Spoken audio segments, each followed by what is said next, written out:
Hello দর্শক, আসসালামু আলাইকুম। এই যে দেখেন, মলরা মধু চাকে আসলেই তারা চিনি মিশাইতেছে। আসলে কি জন্য মিশাইতেছে এটা আসলে আমার জানা নাই।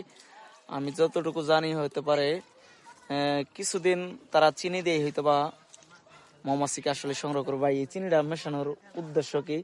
এখন তো ফুল আসেনি সেভাবে, এই কারণে চিনি দিচ্ছি যাতে মৌমাছিরা খেতে পারে। এটা দিবেন কিভাবে? দেবো, ওর ভিতরে পট আছে, বক্সের ভিতরে হ্যাঁ, পটে দেবে। ও আচ্ছা। এগুলা কিন্তু এই যে দেখেন, শুধু কিন্তু চিনি। কয় বস্তা মিশাইছেন? এক বস্তা। এক বস্তা। আসলে এই জায়গায় হয়তো বা এবার এটাতে ই কম, কি বাক্সগুলা কম, যার কারণে হতে পারে একটু কম চিনি মিশাইছে। দেখেন কিভাবে তারা দিবে এটা আপনাদের দেখাবো। মলরা মধুর চাকে কিন্তু এই যে দেখেন একটা নীল বক্স দেখছেন, ওটার মধ্যেই কিন্তু তারা চিনি মিশাই দিচ্ছে, যাতে করে কিছুদিন সেই চিনি থেকে আসলে তারা খেয়ে বেঁচে থাকতে পারে। এই কারণে আসলে তারা চিনি মিশায়।